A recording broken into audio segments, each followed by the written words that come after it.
नमस्कार मंडळी, माझ्या स्वयंपाकघरामध्ये तुम्हा सर्वांचं मनापासून खूप खूप स्वागत. आज आपण बीटची एक अगदी वेगळी आणि युनिक रेसिपी पाहणार आहोत.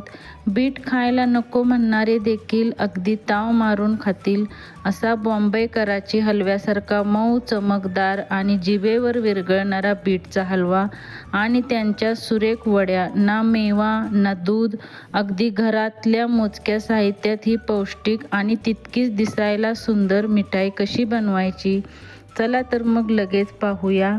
सुरुवातीला इथे मी 2 बीट घेतले आहेत. बीटची आपण साल काढून घेणार आहोत.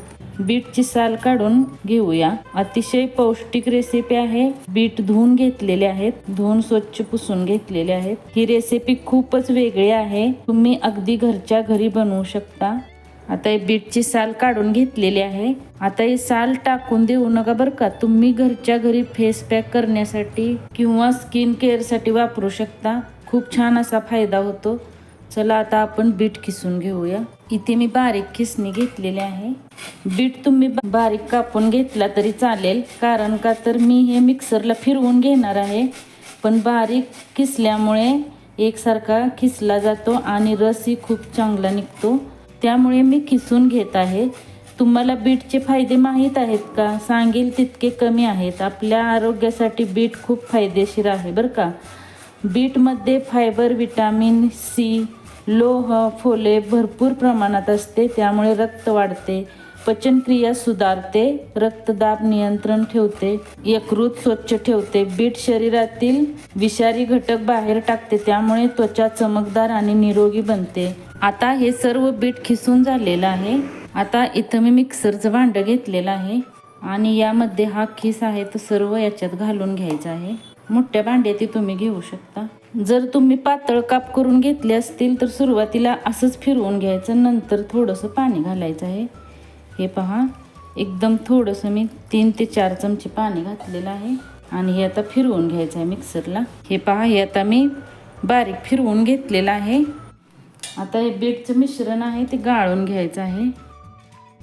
असा दाबून दाबून रस काढायचा आहे आणि हा जो उरलेला चोथा आहे तो पुन्हा मिक्सरच्या भांड्यात घालून फिरवून घ्यायचा आहे. पाणी घालायचं आहे अजून. लक्षात ठेवा, जास्त पाणी घालायचे नाही. आणि हे डबल आता फिरवून घेऊया.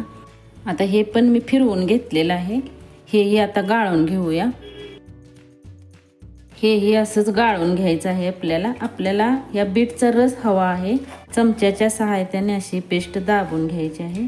हे पहा, असं दाबून दाबून घ्यायचं. हा जो चोथा उरलेला आहे तो टाकून देऊ नका. पराठ्याला पीठ मळताना त्यात वापरू शकता किंवा सूप बनवताना त्यातही वापरू शकता. आता हे मी गाळून घेतलेलं आहे. मी आता इथं भांडं ठेवलेलं आहे आणि कॉटनचा कोणताही रुमाल किंवा कोणताही स्वच्छ कपडा घ्यायचा आहे, स्वच्छ धुतलेला घ्यायचा आणि हे आता आपण त्याने गाळून घेणार आहोत. हे पहा, आणि असे दाबून त्याला व्यवस्थित त्याचा चोथा काढून घ्यायचा आहे. आपल्याला एकदम बीटचा रस पाहिजे आहे, त्याच्यात बिलकुल चोथा नको आहे. गाळून घेतल्याने चोथा पूर्ण निघून जातो आणि रस वेगळा होईल आणि चोथा वेगळा होईल. या रसामध्ये जराही चोथा राहत नाही. आणि हे बघा, इथं तुम्हाला चोथा दिसत असेल.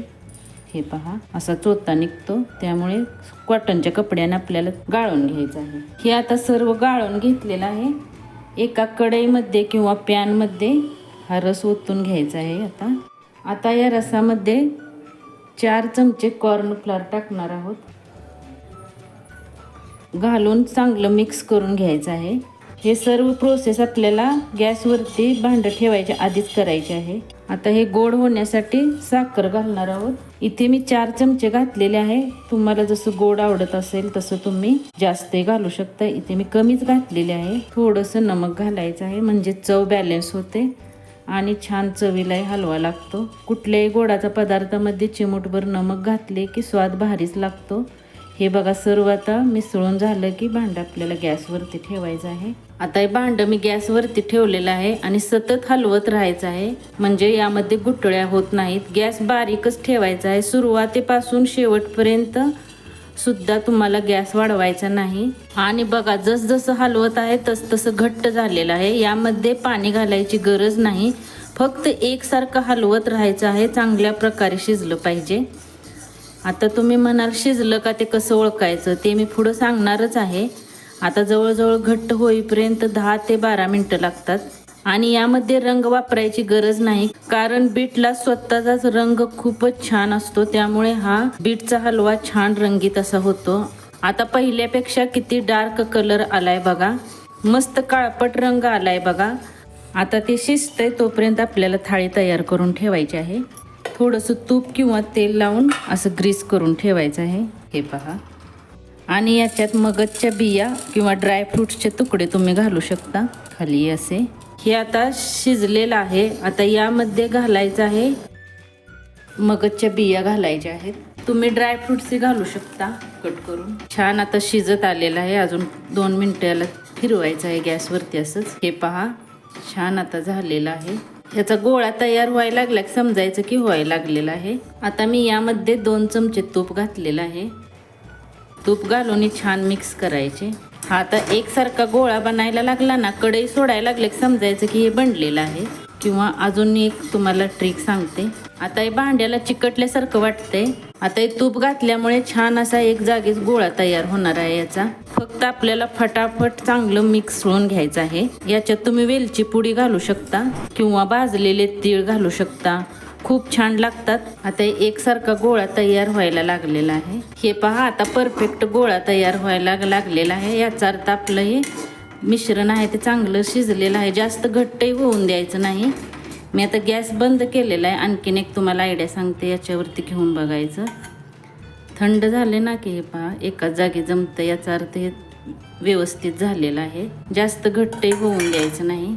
आता हे मिश्रण आहे ते थंड होऊन द्यायचं नाही. फटाफट याच्यात आपल्याला काढून घ्यायचं आहे. व्यवस्थित आता पसरून घ्यायचं आहे. हे असं पसरून घ्यायचं.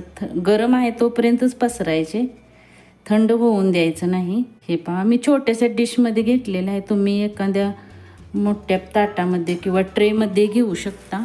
आणि वरून थोड्याशा बिया किंवा ड्रायफ्रूट सफेद तिळे घालू शकता.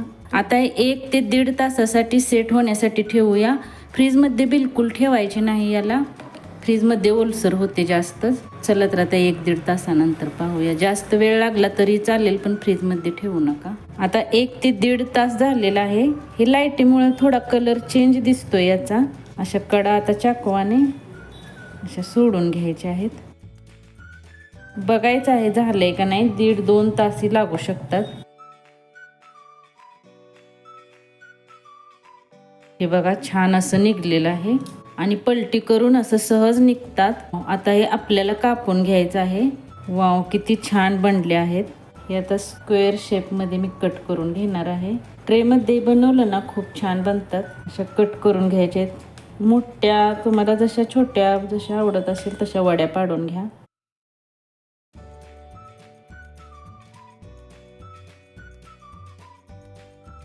हे पहा, एकदम जेलीसारखं झालेलं आहे ना. पाहिलंत ना किती सोप्या पद्धतीने आणि कमी वेळेत ही छान बीटची बर्फी किंवा वडी तयार झाली आहे. दिसायला जितकी सुंदर, चवीला तितकेच अप्रतिम लागते. ही रेसिपी घरी नक्की ट्राय करून बघा. कशी झाली आहे ते मला कमेंट करून नक्की सांगा. व्हिडिओ आवडला असेल तर लाईक करा, शेअर करा आणि आपल्या चॅनलला सबस्क्राईब करायला विसरू नका. पुन्हा भेटूया अशाच एका नवीन आणि सोप्या रेसिपीसोबत. तोपर्यंत मस्त खा आणि स्वस्त राहा. धन्यवाद.